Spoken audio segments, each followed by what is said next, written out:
Sekarang ibu-ibu itu malas masak, ngontrol suami, suaminya dibentak. Bakal ndak bakal, biar hitam sidat gara-gara sholat. Kau puasa Senin Kamis, tapi kau kurang ngajar, durhaka sama suamimu. Suamimu kau kata-katai, suamimu seenakmu bicara. Demi Allah kata Nabi, jangankan kau masuk surga, baunya surga kau tidak dapat ibu. Makanya jangan suka ngomong. Tanggung ibu-ibu itu dunia akhirat. Kasih senang itu suamimu. Ibu, fungsi utama seorang suami bukan cari nafkah.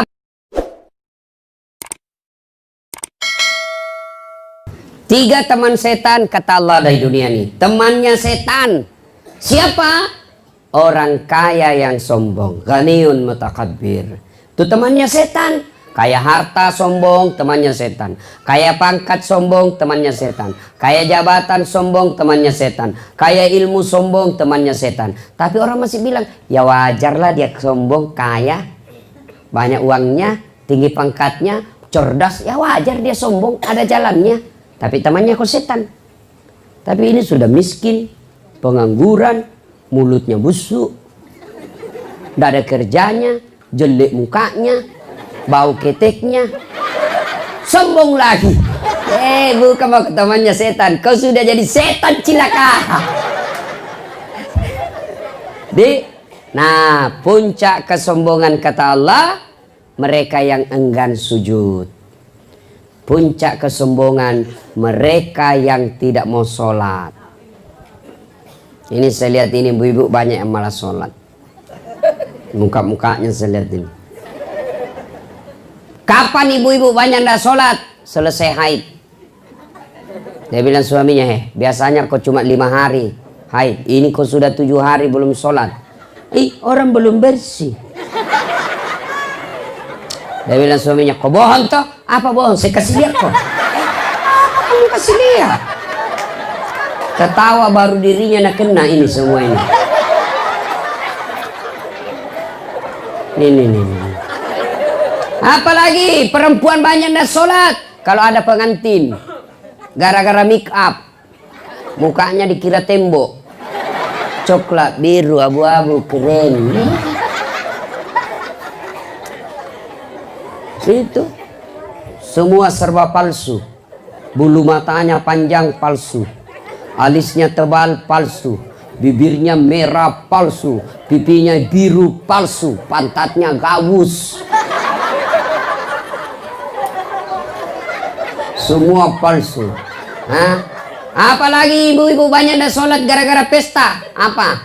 Nih, jilbab sakaratil maut, 3 lapis, ada kuning, ada biru, abu-abu. Nah, kasih miring lagi sedikit di sini. Tuh ada yang miring-miring tuh. Yang miring-miring barangkali miring otaknya. Ya. 14 pentulnya. Ada kayak pohon di belakangnya. Udah ikat lah di lehernya. Akhirnya bisa goyang lehernya begini. Dia pakai lagi roknya sempit. Dia bilang saya buru-buru kok. Nah, tunggu dulu pak. Beleng-beleng. Dia bilang saya pi kau sholat. Kau tiap tahun pi umrah, pi sholat. Apa dia bilang istri? Sadar kok pak. Sadar saya suruh kau sholat. Pi kau sholat. Dia bilang kau tidak lihat ini jilbabku. Gara-gara sholat jilbab tidak sholat. Ini semua ini. Ya. Kalau bapak-bapak tidak sholat kapan? Kalau dia pergi melaut. Apa dilarang sholat di tengah laut? Tidak ada. Apa dibenarkan boleh tidak sholat ketika melaut? Harus tetap sholat. Gimana kita mau sholat Ustaz? Kita tidak lihat apa? Kita tidak tahu arah kiblat Ustaz. Kita di tengah laut. Kau lihat matahari di mana terbenam? Kalau di sana terbenam ya sudah kau menghadap ke sana. Berdiri. Kalau kau perahu kecil duduk saja. Kalau mampu kau berdiri, berdiri. Sudah itu kau harap sana. Tiba-tiba perahu goyang. Kau tidak usah goyang-goyang dulu.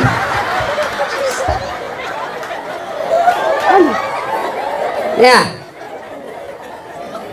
Ustaz, bagaimana kita mau sholat di perahu, Ustaz? Kita bau oli, kita bau keringat, kita bau matahari. Allah tahu bapak lagi dalam keadaan kerja, boleh sholat bau oli. Baju saya kotor, Ustaz. Allah tahu bapak lagi dalam keadaan kotor. Yang penting bapak tidak kena kencing bajunya dan tai. Boleh. Apa lagi? Apa lagi kau tidak mau sholat? Bilang apa? Saya jawab semua. Ayo. Ustaz, saya tidak bisa berdiri. Duduk.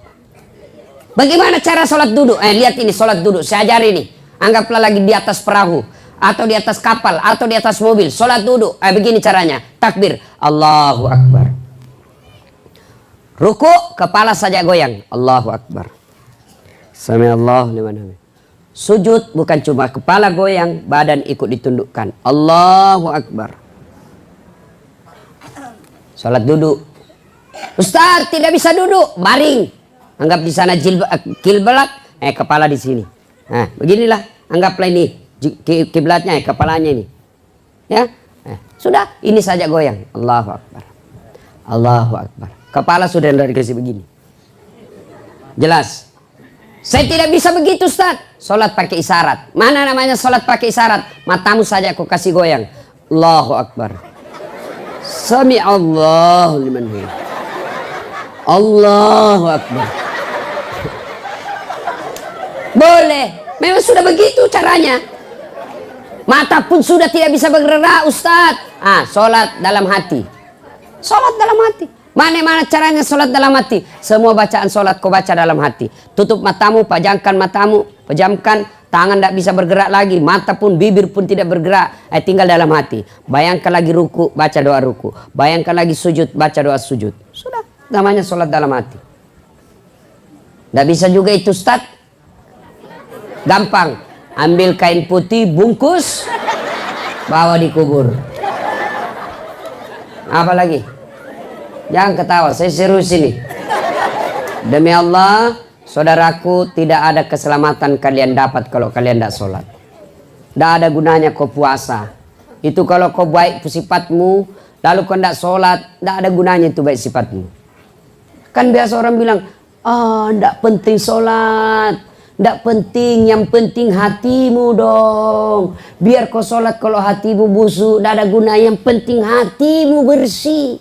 Tiba-tiba anak muda berdiri dan bilang, setuju saya sama ini Bapak. Betul, karena dia juga tidak sholat. Kalau ada yang bilang yang penting hatimu baik, tanya siapa nabinya. Nabi Muhammad paling baik hatinya. Nabi Muhammad paling luruh akhlaknya. Nabi Muhammad paling baik tutur katanya. Tapi beliau tetap sholat beribadah kepada Allah. Apa alasannya? Bagi mereka yang tidak sholat, di akhirat kelak Allah sampaikan, dah saat ini puasamu 30 tahun, ini hajimu 2 kali, ini sedekahmu, ini pembangunan masjidmu. Mana kuncimu? Mana kuncimu? Apa kuncinya? Sholat 5 waktu. Tidak ada sholatmu, kau tidak bisa nikmati ini harta. Kau tidak bisa nikmati ini semua amal-amalmu. Kenapa? Tidak ada kuncimu. Maka demi Allah, mereka yang muslim merasa dirinya muslim, tapi tidak sholat, kalian kafir di hadapan Allah. Bahkan Nabi jelaskan, batas antara kekafiran dan tidak kafirmu adalah sholat. Ketika kau tidak sholat, kau kafir di hadapan Allah. Tidak ada agamamu mereka yang tidak sholat. Kristen jelas agamanya, Hindu jelas agamanya, Buddha jelas agamanya, Yahudi jelas agamanya. Islam tidak sholat, tidak jelas agamamu, kata Nabi. Maka kalau kau tidak sholat, tidak ada gunamu, meskipun kau puasa tiap tahun. Ini intinya ceramahku. Tidak ada gunanya kau semua baik sifatmu sama orang kalau kau tidak sholat. Apa susahnya sholat? Bilang, apa susahnya sholat? Kau dalam keadaan bersafir, jalan kau dari sini ke Tarantuka, 800 km, boleh kau sholat di atas mobil. Boleh sholat dalam mobil. Di atas perahu, kau sholat di atas perahu. Saya tidak bisa wudhu, tayamum. Tidak ada susahnya itu sholat. Tidak ada. Kalau bapak tidak puasa, 3 tahun berturut-turut, taubat besok. 3 tahun puasamu yang lepas, kau bayar setelah kau taubat, tidak ada dosamu. Tapi kalau bapak tidak sholat tadi subuh, bagaimana caramu bayar? Bagaimana caramu bayar yang tidak sholat subuh tadi? Tidak ada cara balasnya, kecuali kau tinggal susaan neraka. Tidak bisa kau bayar sholatmu kalau sudah lepas. Gimana caranya? Saya sholat subuh, Ustaz. Kapan kau mau sholat subuh? Besok Ustadz, ya besok saya buntu besok. Saya sholat 2 kali, lebih salah lagi. Makanya ketika kau tidak sholat, tidak ada nilaimu di hadapan Allah. Saya merantau Ustadz. Sudah 30 tahun merantau dari Bima. Sampai sini tidak bisa hidup sukses. Sholatmu yang bermasalah. Saya sholat Ustadz. Betul kau sholat tapi kau tidak ikhlas. Hayya 'alas shalah. Asar lagi. Barusan duhur. Kau tidak ikhlas. Saya sholat Ustadz. Betul kau sholat tapi tidak semangat. Rasanya tidak ketemu Tuhan. Tidak senang ketemu Allah. Allahu Akbar. Bismillahirrahmanirrahim. Maliki yaumiddin.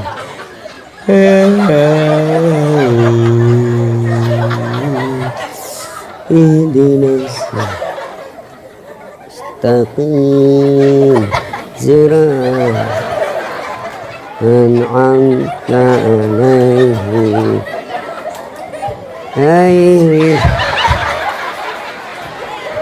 Siapa ajar kau sholat begitu cilaka? Allahu Akbar, kayak ditiup angin.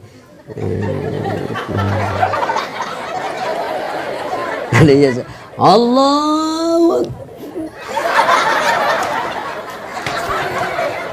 Pantas 20 tahun kau merantau cari nafkah, ndak bisa baik hidupmu. Kenapa sholatmu bermasalah?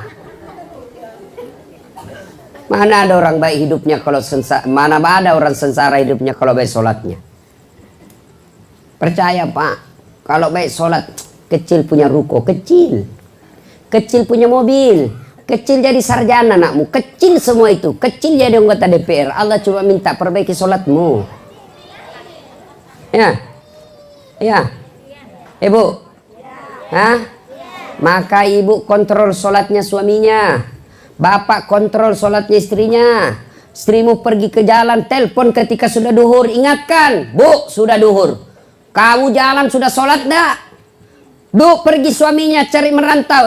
Pak, kau di mana sekarang? Saya di warung kopi. Ini sudah duhur, sudah mau hampir habis asar. Kau sudah sholat dah? Itu namanya suami istri yang saling mengingatkan. Sudah sholat? Belum? Telepon lagi 5 menit yang akan datang. Kau sholat? Telepon lagi 10 menit yang akan datang. Nanti kau berhenti telepon kalau dia bilang, saya sudah sholat. Baru itu yang bagus. Ibu ndak usah cemas kalau anakmu pengangguran. Bapak ndak usah cemas kalau anaknya ndak punya kerja. Tapi cemaslah dan malu ketika anakmu sudah sarjana tidak tahu sholat.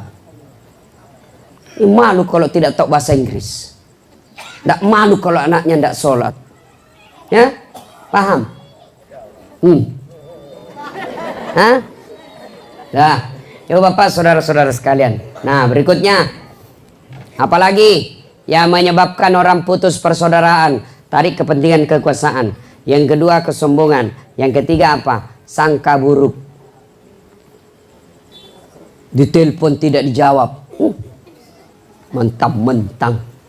Mulai sangka buruk. Ibu telepon suaminya tidak dijawab. Sangka baik. Oh, suamiku lagi sholat duha. Tenang. Telepon lagi jam 9. Tidak dijawab. Oh, barangkali suamiku lagi ngaji. Tenang perasaanmu. Jangan telepon. Pasti ada lagi ceweknya situ. Kau tidak bakal tenang itu. Demi Allah, tidak ada orang tenang kalau sangka buruk terus di otaknya. Tiba-tiba dapat WhatsApp. Saya lihat suamimu bonceng cewek cantiknya. Oh, berarti suamiku lagi ngojek. Perasaan ya, sangka baik. Jangan kau jadikan suamimu tahanan kota. Wajib lapor 24 jam. Baru keluar 1 jam menelpon. Di mana kau Pak? Di mana kau?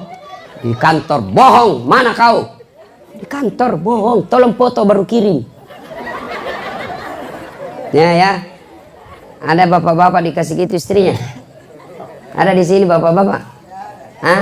Ada di sini takut sama istrinya? Ada. Berhenti kau jadi laki-laki. Apa mau takut sama istrimu? Nggak ada harga diri itu. Saya bilang sama istriku, boleh kalau duit habis-habis itu rezekimu, tapi jangan kamu kasih takut-takut saya. Ini pun di mana kau video call?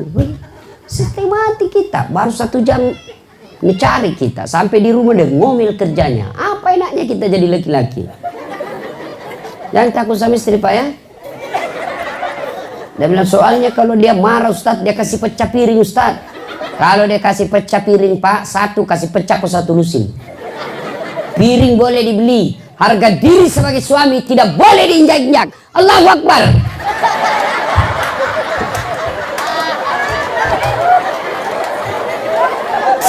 Yuk. Ada bilang Ustadz, berarti Ustadz tidak takut sama istrinya. Apa saya mau takut sama istriku? Cuma istriku lebih berani dari saya. Ibu, ibu, mau masuk surga? Bukan cuma masuk surga, dirindukan surga. Kata Nabi, perempuan kalau mau dirindukan surga, 1, dirikan sholat. 2, puasa Ramadan. 3, jaga harga dirimu. 4, taati perintah suamimu, maka surga bagimu mana saja aku memasuki. Saya yakin ibu sholat, saya yakin ibu puasa, saya yakin ibu tidak jalan kecuali yang baik-baik. Tapi yang membuat ibu bisa masuk neraka gara-gara apa? Tidak taat sama suami. Sekarang ibu-ibu itu malas masak, ngontrol suami, suaminya dibentak.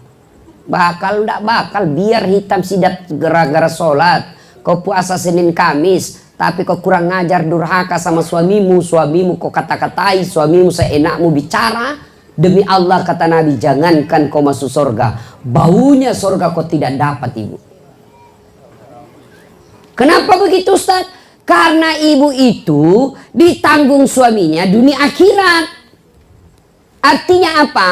Kalau ibu berdosa, ibu keluar rumah dan di luar ibu berdosa, bukan ibu saja yang tanggung, tapi suami diseret masuk neraka gara-gara ibu yang berdosa. Beda laki-laki.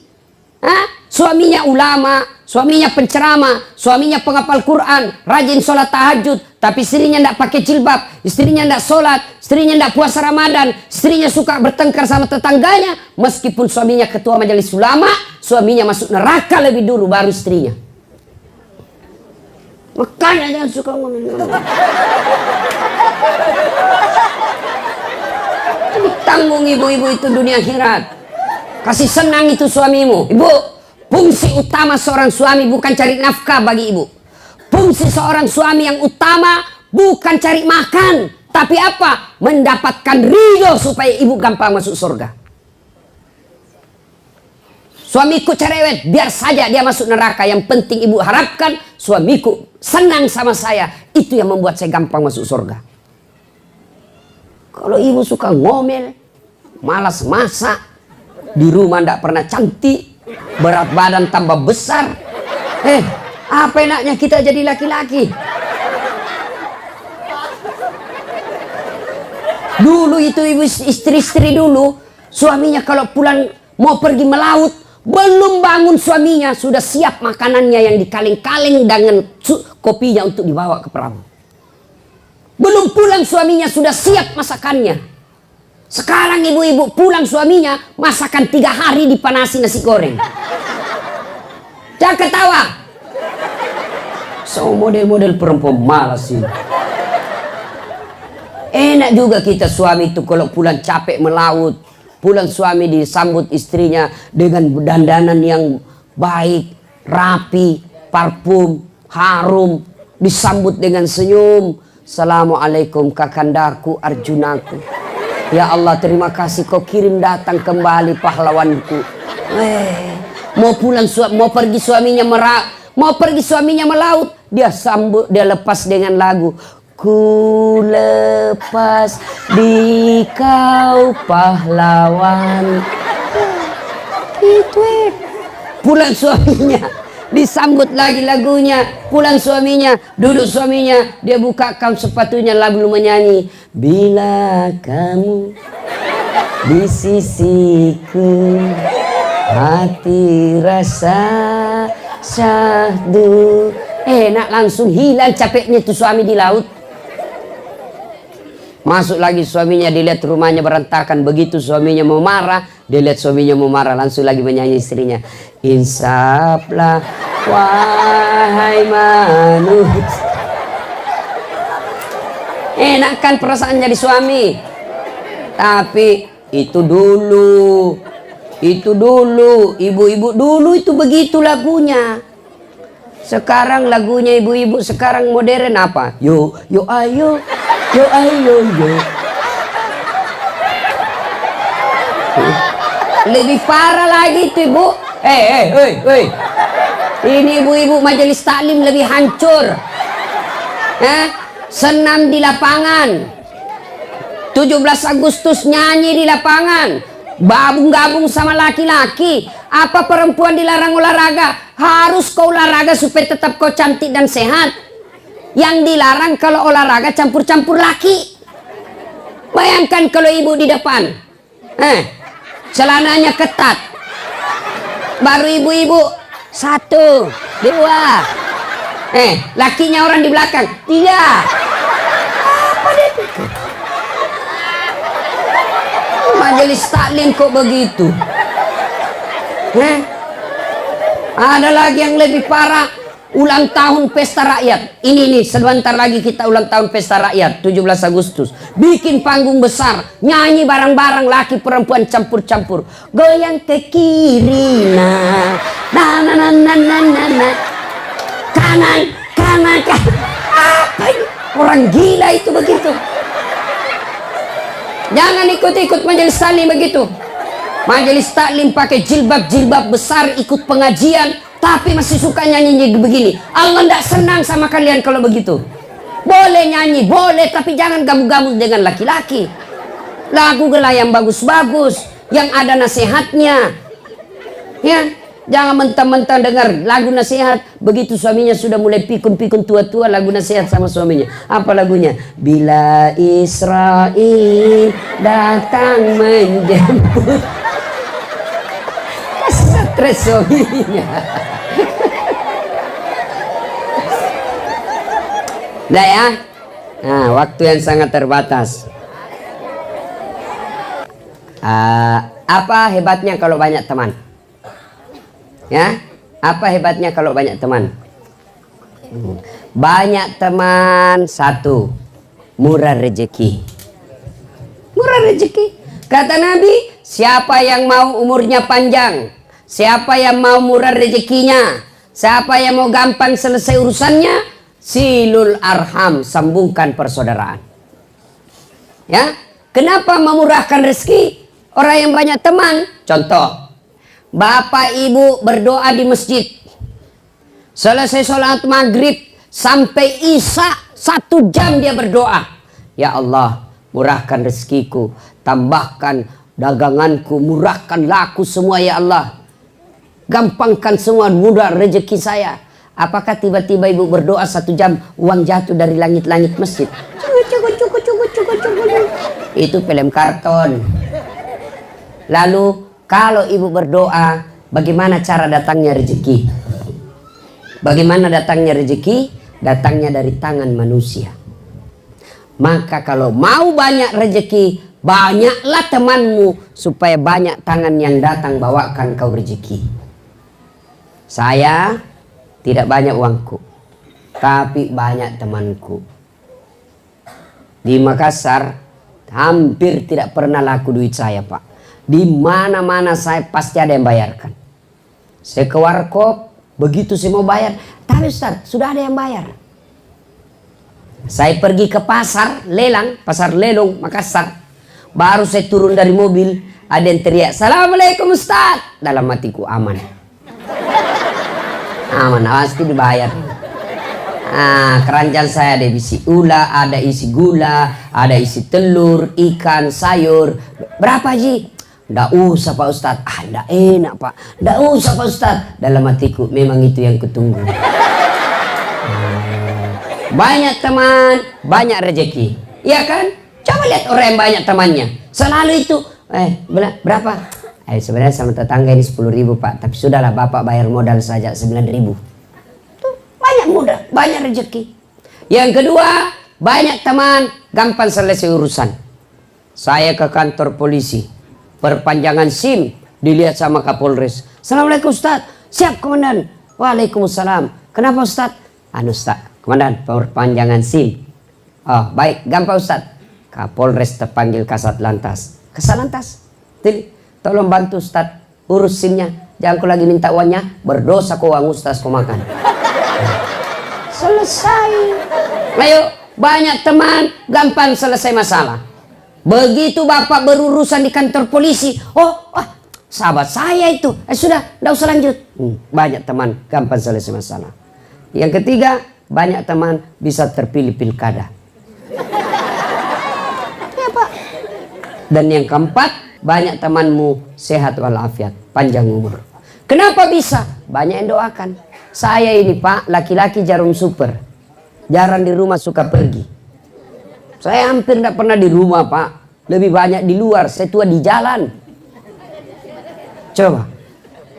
Orang biasa bilang, kok kuat begitu Ustaz? Ini kameramen saya saja biasa boleh. Capek, sakit, banyak badan. Saya sehat, Allah. Apa resepnya? Banyak yang doakan saya. Di Instagram saya, Ustaz, semoga sehat walafiat. Semoga Ustaz dimudahkan perjalanannya. Dan tentu mereka doakannya saya ikhlas dan tulus. Maka bodoh kita Pak kalau banyak musuh. Biarkan orang memusuhi kita, tapi jangan kita yang mencari musuh. Ya? Nah, sekarang lagi. Bagaimana cara menyambungkan persaudaraan? Bagaimana? Satu, maafkan orang yang salah. Sakit hati Ustaz, biarlah sakit hatimu Allah yang balas. Dia khianati saya Ustaz, biarlah Allah yang balas itu semua pengkhianatannya. Kalau Bapak balas, paling lapor di polisi. Kalau tidak lapang 6. Atur damai. Ya, kecewa kita. Tapi kalau Allah yang balas sakit hatimu, nak kasih mencret kok. Nggak usah dulu ginjal, nggak usah penyakit jantung, mencret. Mencret 2 bulan. Apa? Mana bisa kita kerja kalau mencret 2 bulan? Begitu mau naik perahu, naik sebulan lagi. Coba sampai di rumah keluar lagi. Coba. Jadi biarkan sakit hatimu, biar Allah yang balas. Minta maaf, ya. Tidak maafkan saya, bukan urusanmu. Maafkan orang. Yang kedua, cara menyambungkan persaudaraan, bersedekah. Sedekahlah. Bapak, Ibu, saudara-saudara sekalian, saya lihat masjid kita belum jadi. Ini yang kaya, yang ratusan juta duitnya di bank. Lalu masjid kau tidak selesaikan, demi Allah, uangmu yang ada di bank nanti kasih repot kau kalau kau mati. Jangan pelit. Tidak ada orang miskin kalau dia rajin sedekah. Mana ada orang kita lihat bangkrut gara-gara sedekah? Ustaz, itu di kampung saya yang sudut. Dulu rumahnya itu yang itu sudut warna coklat. Kaya sekali dulu itu Ustaz. Hanya karena rajin sedekah dia bangkrut. Tidak ada itu orang bangkrut gara-gara sedekah. Yang bangkrut gara-gara apa? Maksiat, judi, narkoba, selingkuh. Bukan poligami.